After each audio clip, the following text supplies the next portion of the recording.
Bienvenue dans le podcast Partage de coach. Je suis Charline, créatrice du mouvement Partage de coach et je suis ravie de vous accueillir ici. Partage de coach, c'est avant tout une communauté bienveillante, un espace où chacun peut révéler sa zone de génie, partager ses compétences et s'enrichir des expériences des autres.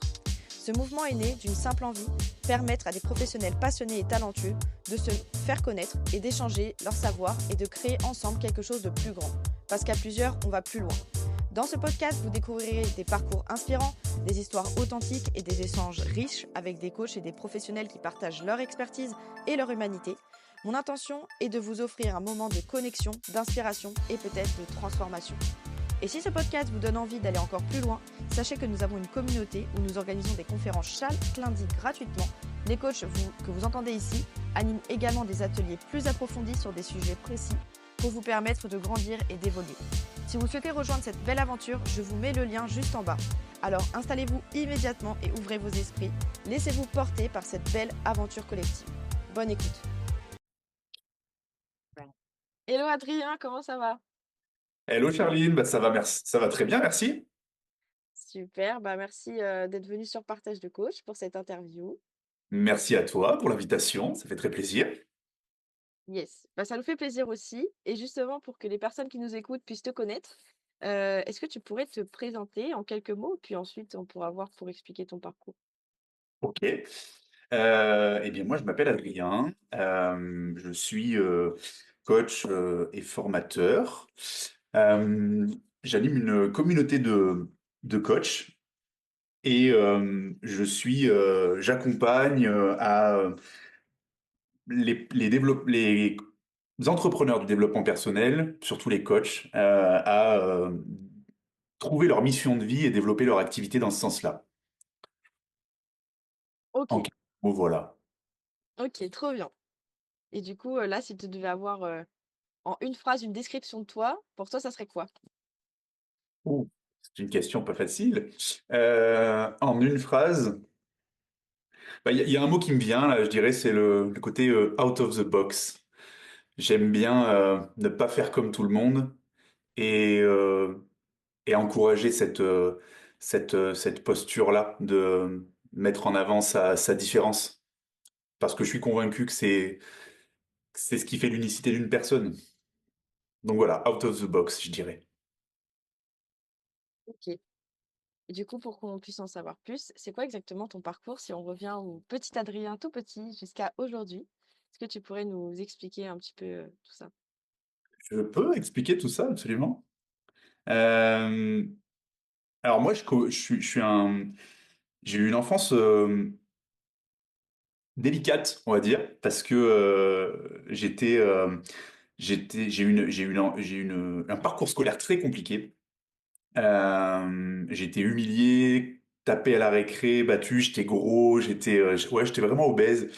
Euh, C'était très compliqué pour moi à l'école. Je suis HPI, HPE et avec un TDAH, mais qui n'était pas décelé du tout à l'époque.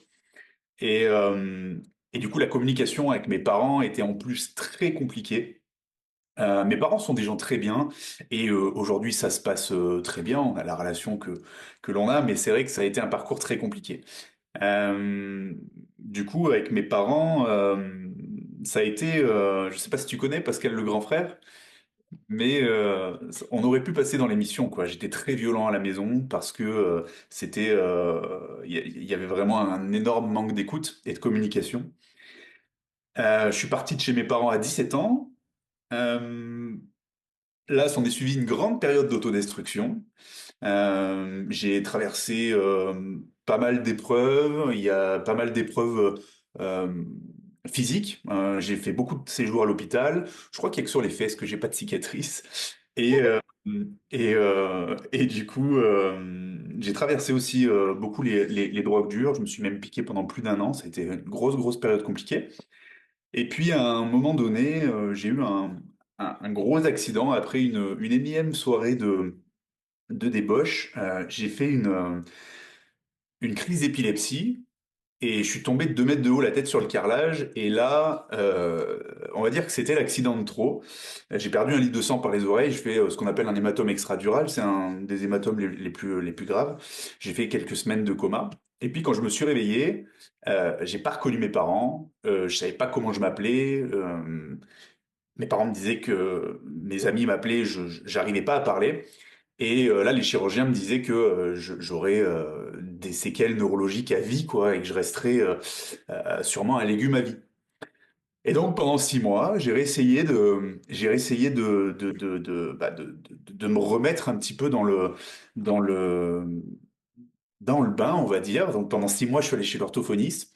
Et puis pendant 5 ans, avec des enfants de 5 ans, pardon, dans la salle d'attente, là, je vois à quel point je suis tombé bien bas, quoi. Et puis je me souviendrai toute ma vie, c'est un petit peu mon leitmotiv de résilience, c'est cette séance où l'orthophoniste, elle met 4 images en carton devant moi, donc des images grosses, hein, c'est pour des enfants de 5 ans, pour apprendre à parler et à penser. Elle me met 4 images devant moi, une pêche, une poire, une pomme euh, et une chèvre. Et là, elle me dit, alors Adrien, quel est l'intrus? Et là, je me souviens pas de si j'ai donné la bonne réponse, mais je me souviens par contre d'avoir vu à quel point, d'avoir ressenti à quel point à ce moment-là, j'étais j'étais bête, quoi. Enfin, bête, vraiment bête, quoi. J'arrivais pas à réfléchir. Et là, je me suis dit, waouh. Ok, ok, ok. Là, ça a fait un énorme mind shift. Là, je me suis dit, ok, c'est pas possible. Est-ce que je vais vraiment devoir rester comme ça toute ma vie? Est-ce que, euh, est-ce que je vais être obligé? Est-ce que je vais payer cette autodestruction toute ma vie? Et là, tout a changé, quoi. Donc, ça, c'était à 23 ans. Ouais, c'était à 23 ans. Et là, du coup, tout a changé. J'ai changé de région. Donc, j'habitais déjà tout seul. J'ai changé de région. J'ai changé toutes mes relations. Euh, j'ai commencé à revenir un petit peu en société. Je suis rentré à Ikea. Et j'ai gravi tous les échelons. J'ai fait plusieurs ouvertures de magasins. Je suis passé formateur, puis après manager, puis après formateur en DRH pour une entreprise internationale où on franchisait les directeurs de magasins, notamment chez Ixina. Donc voilà, s'en est suivi un gros parcours pro. Voilà en gros pour mon parcours. Voilà. Et justement, là, tu parles d'IKEA et aujourd'hui, tu es coach. Qu'est-ce qui s'est passé entre-temps? Eh ben, en fait, ce qui s'est passé, c'est que quand je suis passé formateur, en fait, je suis passé à Ikea, ça a été assez compliqué quand je suis venu sur le magasin de Lyon, qui était le plus gros chiffre d'affaires d'Ikea France, donc beaucoup de pression, beaucoup de visites du board, mon Ikea Monde, etc. Et j'étais manager à ce moment-là, donc beaucoup de pression. Et j'ai fait un burn-out à ce moment-là, un gros burn-out. Ça faisait 2 ans que j'étais en burn-out, mais je voulais pas m'en occuper parce que voilà, non, on est plus fort que tout le monde entre guillemets, et donc on s'en occupe pas. Et et sauf que là, j'en étais vraiment arrivé à un stade avancé où j'étais passé à la dépression, quoi, complètement. J'ai eu une séparation à ce moment-là, et là tout s'est mélangé. Et à ce moment-là, je commence à refaire mon CV LinkedIn. Et là, il y a une entreprise donc qui me contacte et qui me dit, enfin une chasseuse de tête et qui me dit, voilà, votre profil nous intéresse, etc. Donc je change de poste. Mais quand j'arrive dans ce poste, je le fais 3 mois. L'entreprise, elle est super, ça se passe super bien. Ils sont super contents de moi. Les bureaux sont géniaux, les conditions sont incroyables. J'ai 1 000 € net de plus sur mon salaire. Tout est parfait, si tu veux. Et là, je me rends compte des dégâts de ce que je me suis pas occupé. Je commence à avoir une anxiété, mais pour un rien. Je fais des espèces de troubles dissociatifs. Je me souviendrai toujours à ce moment-là, au moment où partir en vacances avec des amis dans les Alpes, je me mets devant ma valise et il faut simplement que je choisisse quel t-shirt je vais mettre dans ma valise. Ça m'a marqué aussi. Et là, en fait, je m'aperçois que je suis incapable de faire un choix et que ça me met une pression de dingue alors que j'ai 5 t-shirts. Et, et là, du coup, je me dis, ok, ok, ok, bon, là, il faut regarder les choses en face. Là, il va falloir que tu t'occupes de toi, Adrien. Et donc, je m'arrête et ça se passe super bien avec mon entreprise. Donc, on s'arrange ensemble. Il me licencie, ça me permet d'avoir un petit peu d'argent, etc. Et Pôle emploi. Et là, je commence à me retrouver moi-même. Ça a été compliqué quand même pendant quelques mois, on va pas se mentir. Et là, je commence à me renseigner un petit peu PNL, coaching, sachant que je connaissais un petit peu la PNL parce que je me suis fait accompagner pendant quelques années en hypnose et PNL. Et là, je me dis, waouh, mais c'est génial, c'est exactement ce que j'aime. Et du coup, là, je m'inscris à, à l'école de David Laroche. J'avais déjà fait le programme EPR. Et là, je me dis, purée, mais c'est exactement ce que j'aime, quoi. Et puis, je me suis tellement senti à ma place que j'ai même bossé, j'ai même travaillé avec Paradox avant d'arrêter et de monter mon projet de mon côté, quoi. Donc, voilà ce qui s'est passé, en gros. En détail, même. Non, mais merci, ça donne une petite idée claire et puis je pense que ça peut inspirer des personnes. Et donc, il y a plein de choses hyper intéressantes. Et du coup, là, si on prend ton parcours, déjà, tu as parlé aussi que tu étais HPI, HPE, juste pour que les gens comprennent, c'est quoi et comment tu l'as vécu toi? En fait, j'ai découvert ça très tard euh, par une de mes compagnes que j'ai eue à l'époque où j'étais en burn-out, parce elle était psychologue spécialiste de ça. Et c'est elle qui m'a dit, mais t'as déjà fait les tests, Adrien? Et moi, elle me dit HPI, HPE, en plus, ça me parle pas spécialement, quoi. Et je dis, bah non. Elle me dit, mais en fait, enfin, va les faire, c'est sûr que c'est ça, quoi. Et du coup, ça- j'ai appris à mettre du sens un petit peu sur ce que c'était par la suite. Et en gros, ça expliquait quand même pas mal de manières de penser qui, que j'avais pu vivre comme étant du rejet étant plus jeune parce que on pense pas comme tout le monde, on réfléchit pas comme tout le monde, on voit pas les choses de la même manière, on comprend pas de la même manière certaines choses, on comprend pas à la même vitesse certaines choses aussi. Il y a des choses qu'on va comprendre beaucoup plus vite, faire beaucoup plus de liens, avoir cette tendance aussi à, du coup, à faire, en tout cas c'est mon cas, à faire beaucoup plus de liens sur le long terme, ce qui est peut-être moins le cas d'autres personnes. Et à l'inverse, il y a des choses sur lesquelles ça va être plus compliqué bah justement d'avoir une réflexion, on va dire, plutôt saine et naturelle, là où les autres, ça va être quelque chose de très simple, quoi. Donc, cette différence, finalement, enfin, ça fait beaucoup de différence avec les personnes qui nous entourent, et ça commence par mes propres parents, quoi, finalement. Et à ce moment-là, on est un petit peu pointé du doigt, entre guillemets, quoi. Et du coup, en quoi ça t'a aidé justement d'avoir mis des mots sur ce fonctionnement-là que tu avais? Bah, au départ, en fait, ça rassure, ça met du sens, et du coup, ça rassure et ça déculpabilise aussi. Ça a vraiment cet effet-là. Parce qu'il y a il y a cet effet de c'est reconnu. Je suis reconnu pour qui je suis, un petit peu en fait. Et tout comme ça peut être le cas pour beaucoup de personnes, aussi avec la maladie, etc. Quand on met des mots sur bah, des mots, eh bien, bah, du coup, ça fait du bien en fait, parce que c'est officiellement reconnu. Et donc, inconsciemment, on se sent écouté en fait, on se sent pris en considération. Après, à l'inverse, il y a le côté aussi, il y a le côté aussi où après on voit tout par ça. Il y a cette phase où on voit tout par ah c'est que je suis HPI HPE, ah c'est que j'ai un TDAH, ah c'est que et c'est normal. Cette phase elle est normale, on voit tout par ça. Après c'est normal. Donc après l'idée c'est d'apprendre aussi à mettre de la nuance et à être à l'équilibre avec ça quoi. Et tu as parlé de tes parents et le problème de communication avec tes parents. C'était quoi le problème au fond, du coup? Euh, le problème au fond c'était c'est une très large question qui mériterait plein de réponses. Le, je dirais que le problème au fond, en fait, c'était simplement que mes parents sont des gens très bien et comme beaucoup de personnes, ils avaient des challenges personnels qu'ils n'avaient pas forcément réglés en amont. Et ça a eu beaucoup d'impact, en fait. Ça a eu beaucoup d'impact sur, sur moi, sur les autres. Ça- tout comme le fait d'avancer sur soi et d'être bien avec soi, ça a un impact positif sur les autres, c'est pareil à l'inverse. Mes parents sont des personnes sont des personnes qui ont un gros problème de légitimité. Et c'est pas pour rien que c'est le sujet qui m'anime aujourd'hui et que j'accompagne sur ces notions-là, hein, notamment.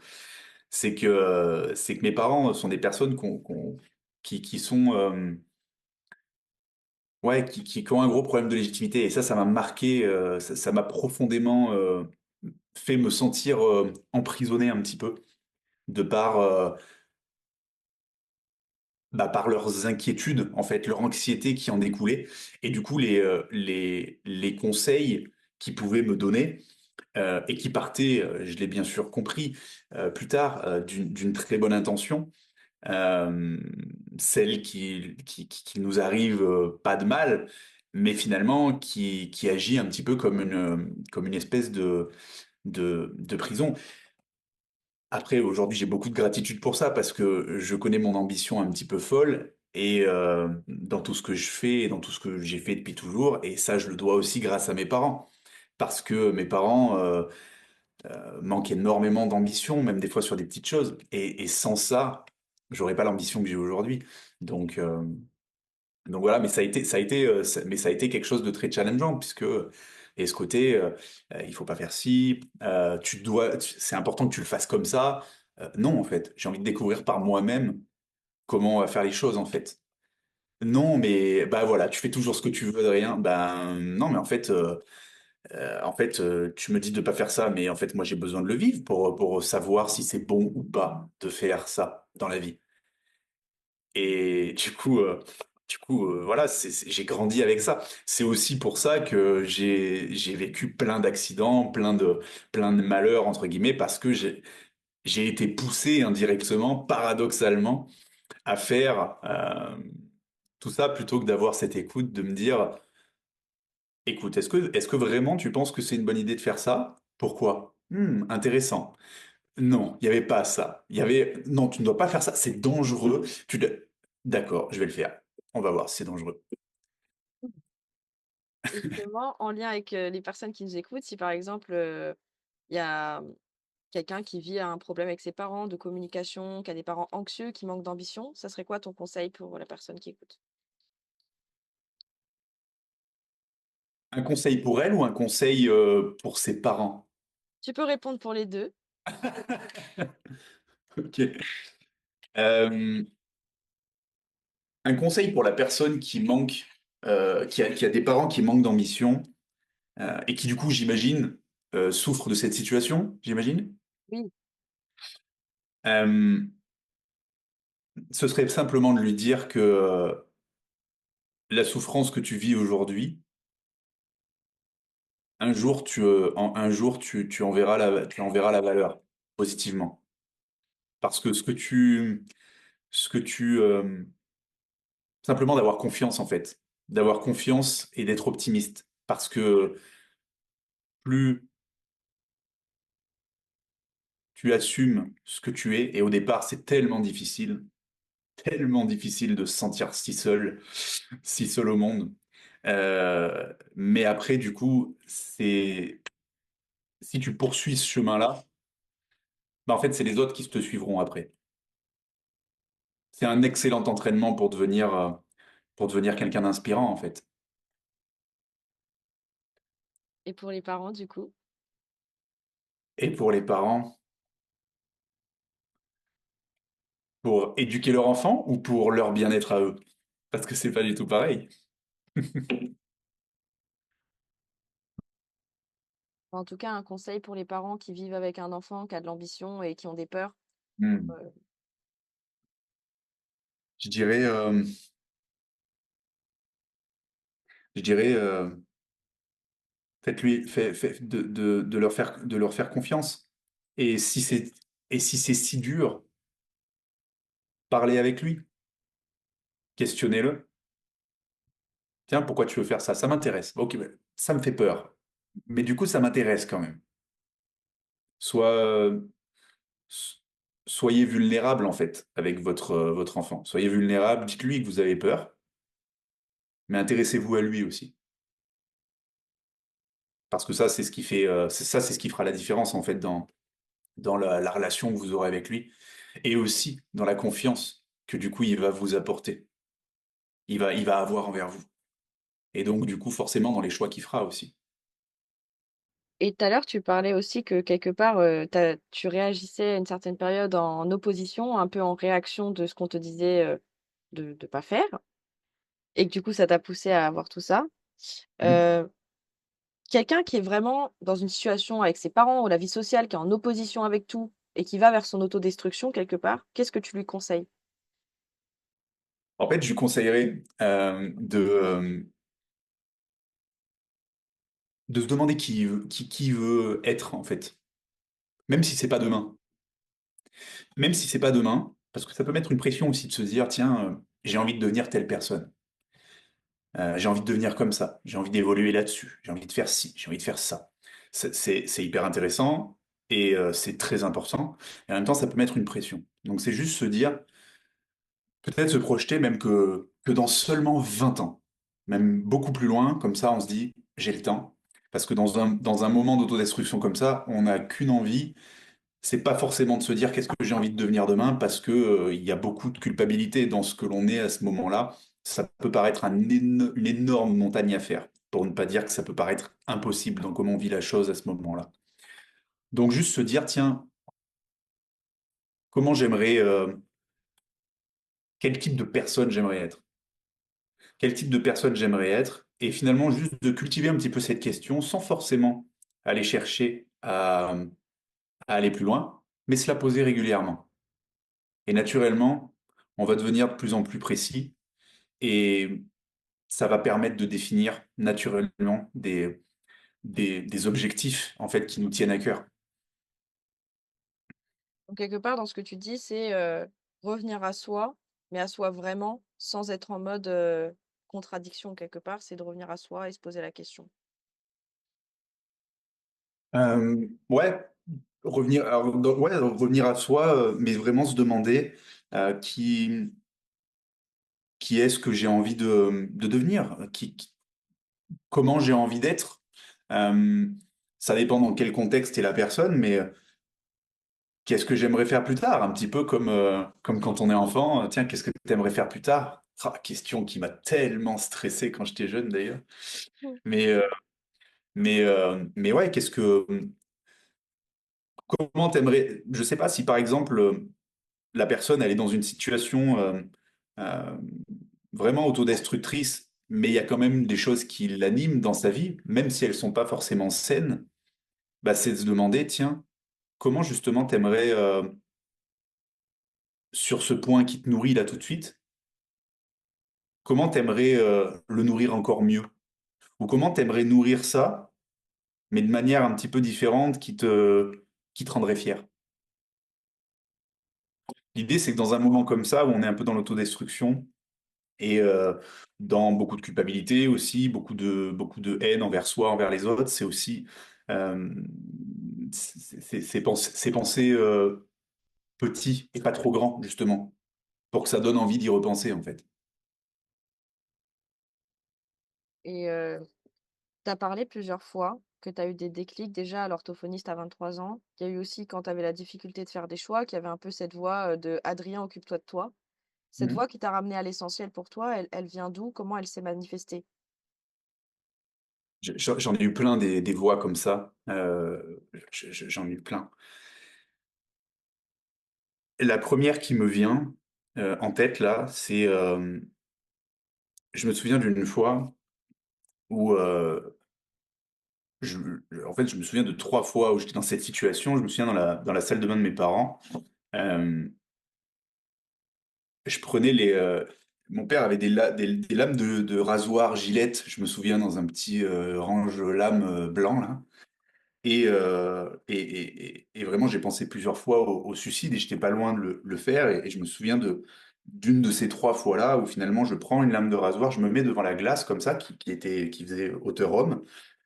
Et, euh, et je prends la lame de rasoir, je la mets contre mon poignet comme ça et je me regarde. Et là, je me dis, je le fais pas, je le fais pas. Et là, j'ai cette lumière qui me dit, mais je sais pas pourquoi, c'est peut-être complètement bête, mais je suis sûr que je suis fait pour bien plus de choses que ça. Et il y a cette voix mais très humble parce qu'en plus à ce moment-là, je me sens comme un moins que rien. Je suis gros, on se fiche de moi, je suis humilié tous les jours. Donc il y a aucune, il y a aucune, il y a aucun souci d'ego mal placé ou quoi. Mais à ce moment-là, je me dis, non, t'es fait pour faire de grandes choses. Et cette voix-là, je l'ai eu plusieurs fois dans ma vie. Mais celle, la fois où elle a le plus résonné, c'est vraiment cette fois-là. Et j'étais jeune, hein, j'étais jeune. Qu'est-ce qui fait que tu l'as écoutée, cette voix? En fait, à chaque fois que tu m'en parles, on n'est pas obligé de l'écouter. Il y a des gens peut-être qui abandonnent. Pourquoi toi, tu choisis de l'écouter?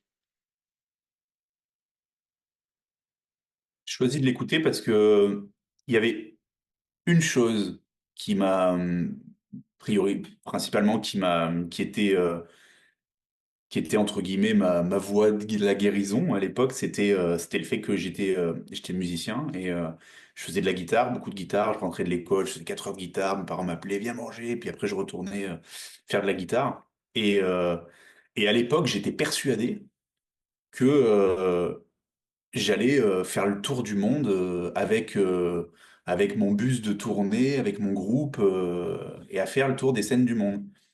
Et du coup, j'avais ce truc-là. Et ça, je l'ai gardé pendant très, très, très, très, très longtemps. Et, euh, et du coup, c'est un petit peu à ça que je me raccrochais. Mais ce moment où j'ai eu ce message-là, il m'est venu ça en tête, mais sans avoir la pleine certitude que c'était ça. Mais en tout cas, que j'étais fait pour faire de grandes choses. J'allais faire de grandes choses. Donc, quelque part, ce qui t'a sauvé, c'est de te raccrocher à tes rêves et à ta passion, du coup, à ce moment-là?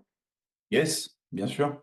Il y a ça, ouais, complètement. Et puis, j'ai vraiment ce côté un peu rêveur aussi, hein. Je suis quelqu'un de très pragmatique, mais je suis aussi un grand rêveur, hein. Je suis aussi un grand rêveur, un grand optimiste. C'est, et puis, j'ai aussi, aujourd'hui, je le dis, mais j'ai aussi la chance d'avoir eu beaucoup d'accidents, beaucoup de cicatrices qui m'ont appris finalement à, à voir les avantages d'une situation très, très, très inconvéniente, quoi. Et avec répétition. Donc du coup, euh, c'est, ça a été une très bonne école aussi, quoi. Ça a été une très bonne école. Et tu conseillerais quoi à quelqu'un qui, quelque part, a envie d'abandonner, qui voit pas, voilà, qui voit pas qu'elle a de grandes ambitions, qui est vraiment dans un état où elle sait même plus à quoi se raccrocher? Bah, comment on fait?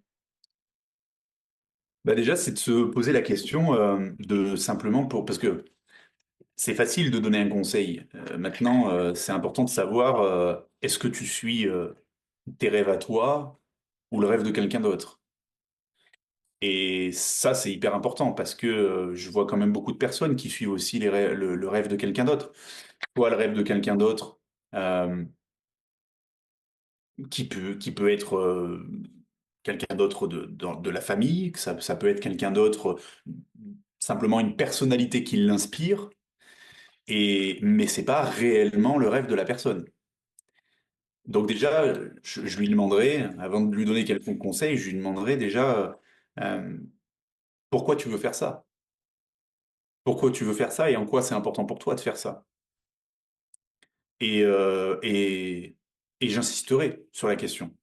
Et ensuite, si vraiment c'est une sensation de trop, peut-être que c'est simplement décomposer aussi. Je dirais en fait, ben, viens, on décompose. Parce que peut-être que tu te mets la barre trop haute là à ce moment-là. Peut-être que la barre que tu as à te mettre, c'est pas celle qui est tout en haut, c'est celle qui est un petit peu plus en bas pour ensuite arriver à celle qui est plus haut. Mmh. Qu'est-ce que tu dirais à quelqu'un?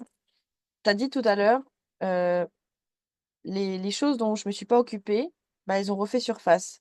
Quelqu'un qui a tendance à se dire: «C'est pas grave, ça va passer, c'est pas grave, ça va passer» et qui prend sur lui, heu, qu'est-ce que tu lui dirais pour lui apporter de la valeur et pas que ça lui explose en pleine face quand tu t'y attends pas? Bah déjà, je lui dirais, souvent on a tendance un petit peu, j'aime bien mettre de la nuance dans les choses parce que le développement personnel, c'est super. Moi, j'adore, ça me passionne depuis toujours, hein, je serais pas là sinon. Mais euh, j'aime bien mettre de la nuance dans les choses. C'est-à-dire que des fois, bien sûr que c'est important de regarder les choses en face, mais des fois aussi, si la personne le fait comme ça, c'est peut-être qu'à ce moment-là, c'est plus écologique pour elle comme ça. Et du coup, c'est simplement, moi, ce que je ferais, et ce que je peux faire parfois avec les personnes que j'accompagne, c'est lui dire, donner du sens en fait sur, tiens, à ce moment-là, bah, peut-être qu'il se passe ça. Alors, je peux donner du sens soit en le partageant, soit en la questionnant, hein. Mais du coup, tiens, là, le risque, c'est qu'il peut se passer ça. Est-ce que tu en as conscience? Yes? Ok, super. Et après, je fais confiance quand même, tu vois. C'est-à-dire, il y a cette notion aussi, je te donne, t'as ta propre responsabilité. L'idée, c'est que tu vois les choses dans leur ensemble, et une fois que tu les vois dans ton ensemble, bah, juste sécurise que tu vas au bon endroit et correctement. En vrai, j'aurais trop plein de choses à te poser comme question, mais du coup, je vais essayer de pas partir dans tous les sens. Donc, tu as parlé d'un sujet qui pourrait être intéressant aussi, c'est, par rapport à la drogue justement pendant 1 an quand tu fais ça, le fait qu'aujourd'hui tu arrives à t'en sortir, comment tu as fait? Alors, il y a deux choses. Euh, la première, c'est que je me voyais à ce moment-là, déjà j'étais avec quelqu'un à ce moment-là, et c'était c'était cette personne qui est une personne qui est toujours, que j'ai toujours dans le cœur. On peut se contacter de temps en temps, une fois tous les 2 ans, voilà, on prend des nouvelles comme ça. Et, c'est quelqu'un que j'ai accompagné aussi d'ailleurs l'année dernière pendant 6 mois, parce qu'elle avait besoin. Et en fait, c'est elle qui me faisait mes piqûres, parce qu'elle voulait pas que je me fasse mal. Donc c'est elle qui a commencé par me les faire. Donc on peut en penser ce qu'on veut, mais en tout cas, elle voulait pas que je me fasse du mal. Et donc du coup, c'est elle qui me les faisait. Et en fait, ce qui a été le premier changement pour moi qui était important de faire, c'est quand je voyais dans les environnements dans lesquels j'étais, les cercles d'amis que j'avais, et à quel point c'était pas du tout quelque chose qui m'inspirait, même si je voyais pas l'issue et à quoi d'autre je pouvais être fait là dans l'état où j'étais dans cette période-là. Mais je savais, sans avoir... et c'est ça qui était difficile, c'est que je voyais pas du tout ce qui était possible. Vraiment, à ce moment-là, je suis rien, quoi. Je suis juste entre guillemets, quelqu'un qui fait, dans ma perception à ce moment-là, je suis quelqu'un qui fait n'importe quoi et qui a juste en mémoire les jugements que les autres avaient pu avoir sur moi par le passé, quoi. Mais je savais que c'était pas du tout ce qui m'inspirait d'être. Et la deuxième chose, c'est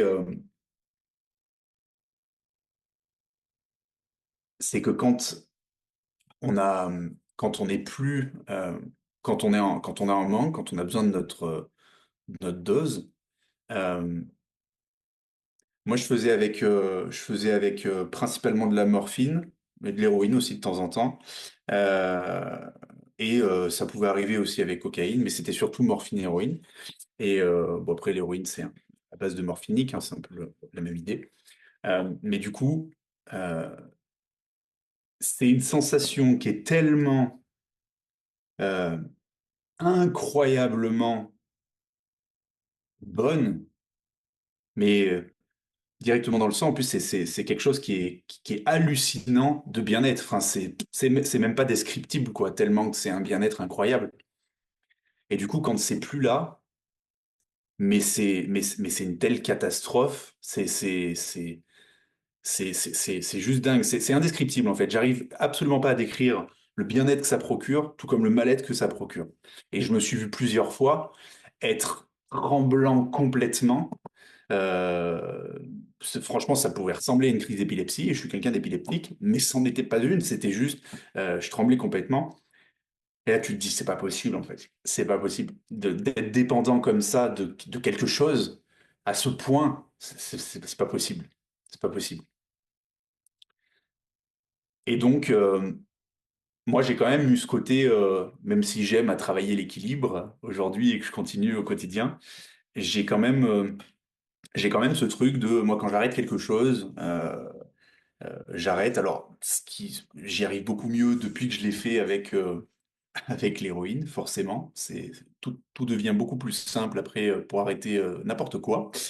Mais du coup, ça a été compliqué. Il a fallu avoir un vrai moment de sevrage.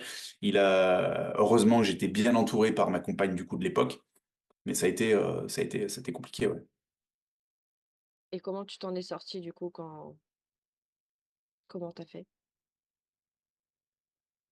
Justement, en me sevrant, étape par étape. Donc, j'ai commencé par faire autant de doses au quotidien, mais moindres, puis après un petit peu moins. Et après, pendant ce temps-là, c'est à ce moment-là, en fait, où j'ai eu mon accident que je t'ai partagé tout à l'heure. Et donc cet accident, bah, finalement, il a mis fin au processus, quoi. Il a mis fin au processus. En sachant que, du coup, quand même, à l'hôpital, ils étaient au courant. Et donc, ils me donnaient toujours dans une dynamique de sevrage des substituts comme la méthadone, du coup, pour du coup réduire un peu. Mais ça a vraiment permis d'aider aussi à stopper un peu le processus, quoi. Mais au début, ça a été très, très compliqué, ouais. Mais c'est pas grave. Il n'était pas question que je continue comme ça. En fait, là, j'étais tombé trop bas, quoi.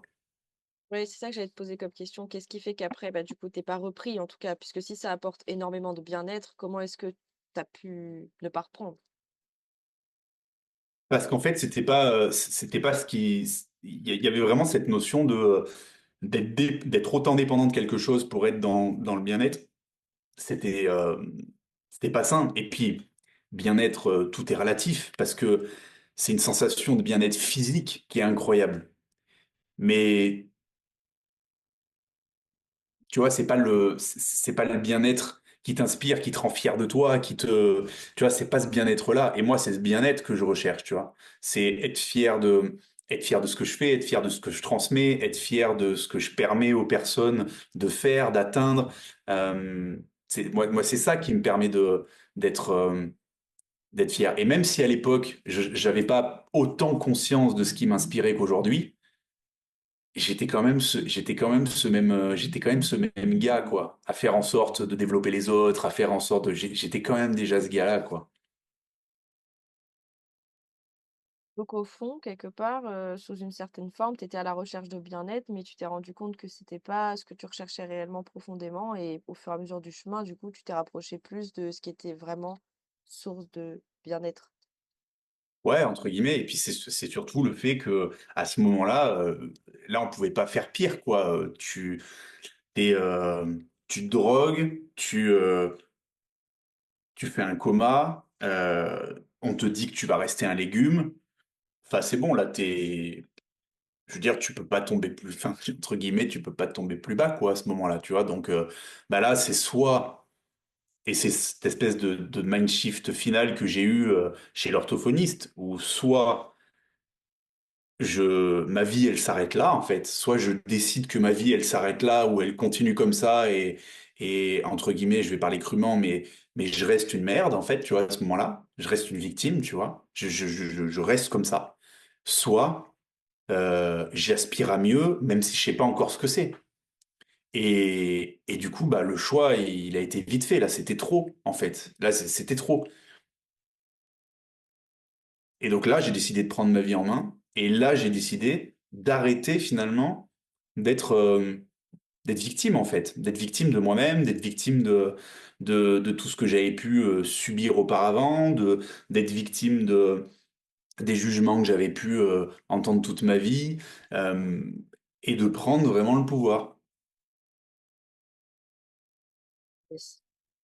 Et tu as parlé justement d'être au plus bas. Aujourd'hui, on peut parler, quand même que tu as eu une forme de réussite déjà à plusieurs domaines, par exemple chez IKEA ou comme même dans le domaine du coaching à un certain niveau.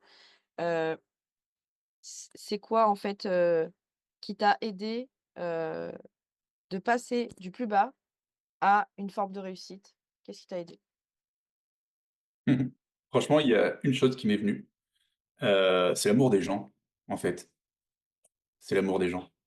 Moi, j'aime profondément les gens. Peu importe qui ils sont, peu importe ce qu'ils font. Il y a un truc que je dis souvent, hem,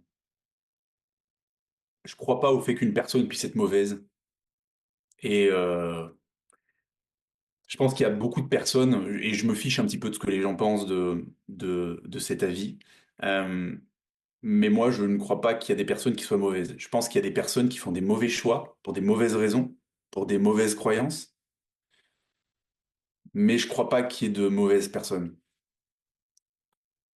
Hors, pathologie, spécifique, j'entends, hein. Parce que, ouais, voilà. Donc en fait, moi, j'aime les gens, tout simplement. Et quand je fais quelque chose, bien sûr que ça me nourrit aussi, bien sûr que, tout comme n'importe qui, quand on fait quelque chose, on se nourrit soi-même, parce que c'est gratifiant, parce qu'on se rend fier, etc. Mais, mais je le fais profondément par amour, en fait, quand je fais les choses. Peu importe comment je le fais, ce que je le fais profondément par amour. Et je pense que c'est une énorme clé, tout comme la gratitude est une clé. Je pense que vraiment l'amour des autres, c'est une vraie clé de réussite. Tout comme l'authenticité, et, ça on en parlera dans l'atelier. Mais, mais ouais, l'amour des autres en fait. Ça rejoint ma question un peu que je voulais te poser. Quel impact, quelque part, tu souhaites avoir sur les autres ou sur le monde à travers ton travail? Bah en fait, j'ai envie simplement que moi ce que je veux, c'est que les personnes puissent, mon rêve ultime, c'est vraiment que les personnes puissent arrêter de vouloir chercher à être quelqu'un d'autre pour enfin pouvoir être elles et dans l'amour des autres, en fait. Parce que bien sûr que c'est important d'avoir des modèles, bien sûr que c'est important de modéliser les personnes, c'est extrêmement important pour progresser. Et en même temps, la limite, elle n'est pas simple à avoir. La limite de se dire à quel moment je modélise pour progresser et à quel moment je me retrouve moi pour pouvoir devenir le modèle de quelqu'un d'autre et que les lignées continuent de se développer, tu vois? Que les autres continuent de se développer et que les personnes puissent apporter ce qu'elles ont à apporter. Parce que je vois tellement de personnes. Enfin, moi, je crois profondément au potentiel, mais illimité de chaque personne. J'ai même souvent on me le dit souvent, cette capacité de voir plus de potentiel que les personnes ne les voient elles-mêmes chez elles. Euh, mais il y a tellement à offrir, tu vois. Chaque personne a tellement à offrir au monde, de par ses qualités, ses compétences, ses talents, c'est là où elles sont profondément inspirées, euh, avec leur parcours aussi. Et ça, j'en suis, je l'ai vécu, mais c'est pas une histoire de tu as vécu des trucs dingues, donc tu peux transmettre quelque chose. Non, t'as pas besoin d'avoir vécu des trucs dingues pour transmettre quelque chose. Et déjà, qu'est-ce qu'un truc dingue? Parce que ce qui est dingue pour l'un, euh, quelque chose d'autre, qui sera peut-être beaucoup moins dingue pour le premier, sera vécu tout aussi dingue pour le deuxième. Et donc, en fait, chaque parcours, c'est une opportunité de pouvoir servir, peu importe ce qu'on fait comme métier, hein, c'est même pas, je parle même pas de coaching ou autre, mais peu importe ce qu'on fait comme métier ou l'éducation qu'on donne aux autres ou autre, chaque parcours, chaque, chaque étape de vie qui fait qui tu es, fait que c'est une énorme opportunité de pouvoir donner, en fait, servir l'autre, en fait, donner de l'amour à l'autre, donner du sens aux autres, et permettre aux autres de se développer, en fait, hein. Ce qu'on cherche à faire avec des enfants depuis toujours, mais en fait, on peut le faire avec tout le monde. Et moi, c'est ça, en fait, que j'ai envie de faire, tu vois. Alors, bien sûr, je le fais dans le cadre du coaching. J'adore accompagner les coachs parce que, ben, forcément, c'est des personnes avec qui je me retrouve. Il y a de l'écoute, il y a de la réflexion, il y a de la remise en question, il y a de l'envie d'avancer, il y a la passion de la psychologie, du développement personnel, des neurosciences. Donc, bien sûr que ça m'anime de travailler avec des personnes comme ça, mais aussi, surtout, parce que je suis profondément convaincu que c'est ces personnes avec ces intentions-là d'aider les autres qui, du coup, là c'est mon côté rêveur qui va parler, qui, du coup, peuvent transformer le monde, en fait. Parce qu'elles ont déjà cette intention-là, en fait, au fond. Et donc, moi, j'ai envie de permettre ça, en fait, à mon petit niveau. Le partage de coach aussi, il aime bien faire ça. Je crois que c'est pour ça qu'on s'entend bien. Ouais, ça doit être ça. Du coup, par rapport à tout ça, toi, tu te vois où dans 5 à 10 ans? C'est une question que je me pose beaucoup, et plus le temps passe, et plus les choses évoluent, et plus les choses évoluent plus vite que là, mes objectifs.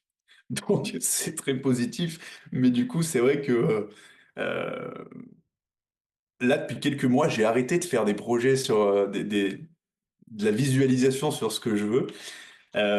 En tout cas, bah, je me vois toujours faire de grandes choses, hein, comme à l'époque, hein. Je me vois toujours faire de grandes choses, sauf qu'aujourd'hui je me vois plus avec un bus, avec le bus de mon groupe faire le tour du monde. Mais je me vois par contre continuer de transmettre, continuer de donner du sens, continuer de créer des formations, continuer d'accompagner euh, les personnes justement à se sentir légitimes dans leur, leur envie euh, d'accompagner et de développer les autres. Parce qu'au final, j'interviens aussi en entreprise avec des dirigeants et des managers.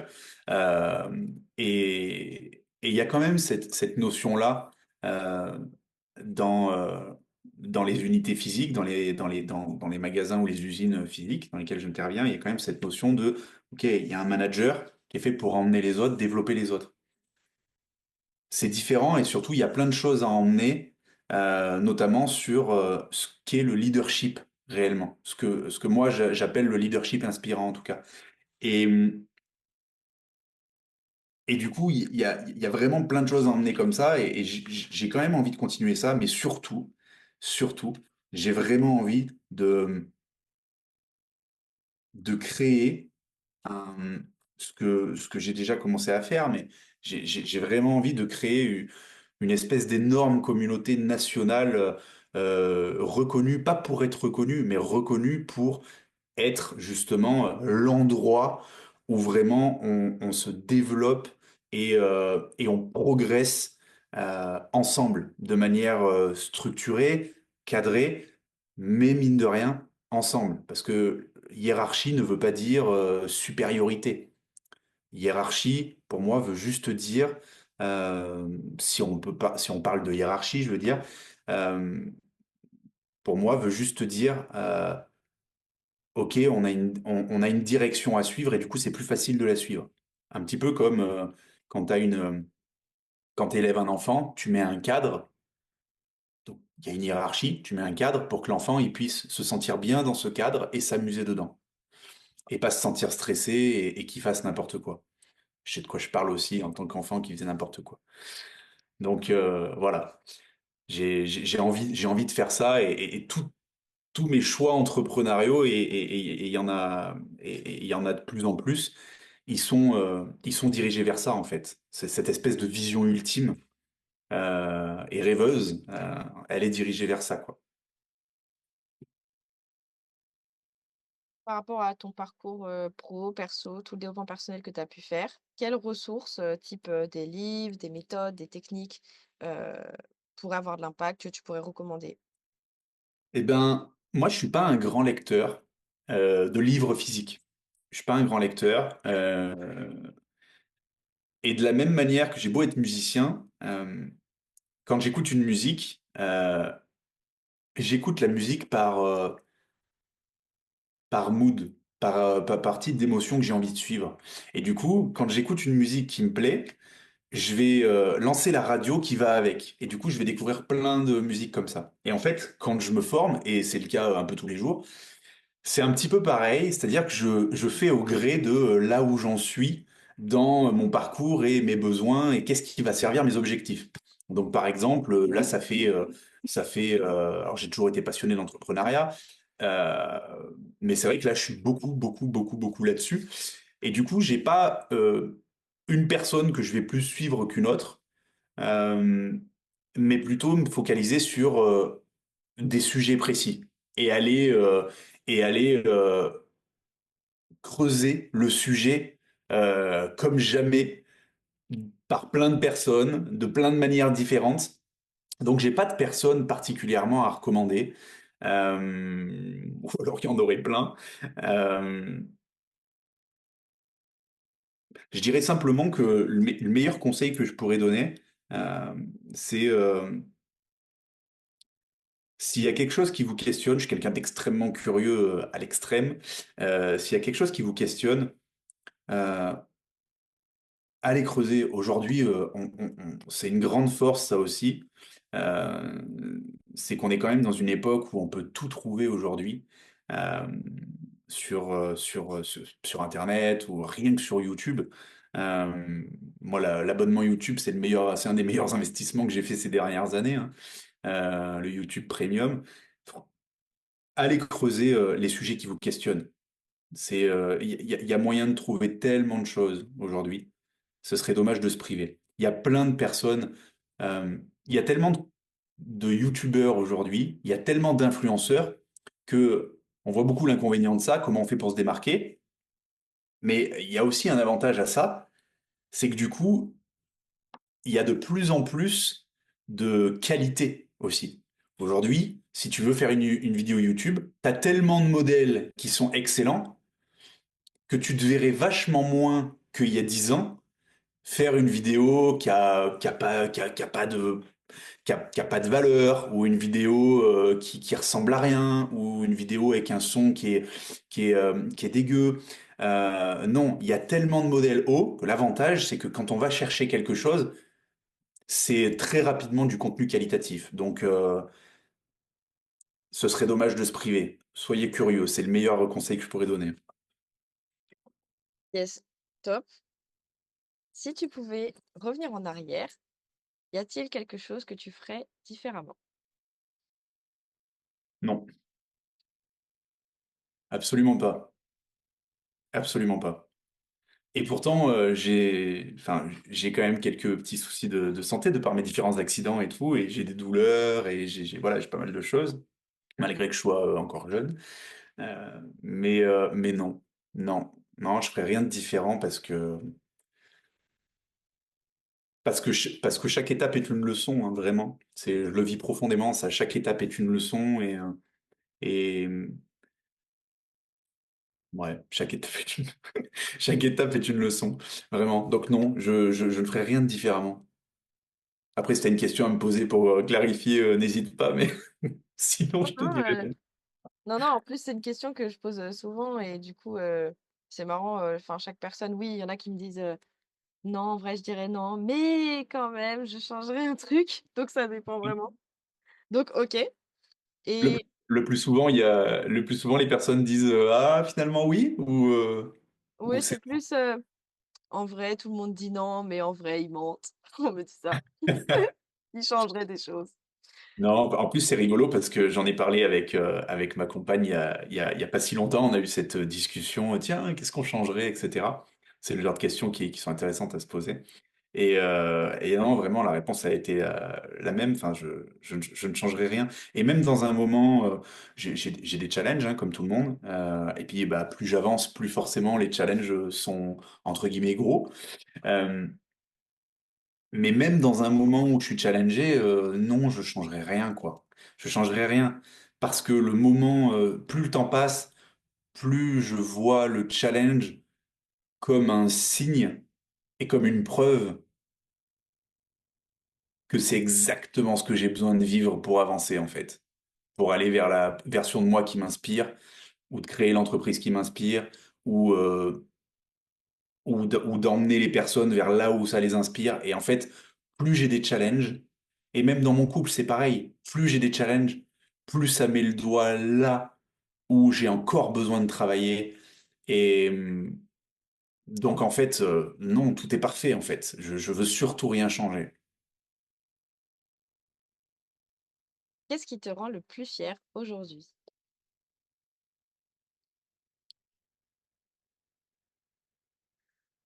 Honnêtement, ce qui me rend le plus fier, c'est même pas ce que j'ai pu faire en termes de parcours ou là aujourd'hui, au jour J, ce qui me rend le plus fier, c'est de voir la vie comme je la vois.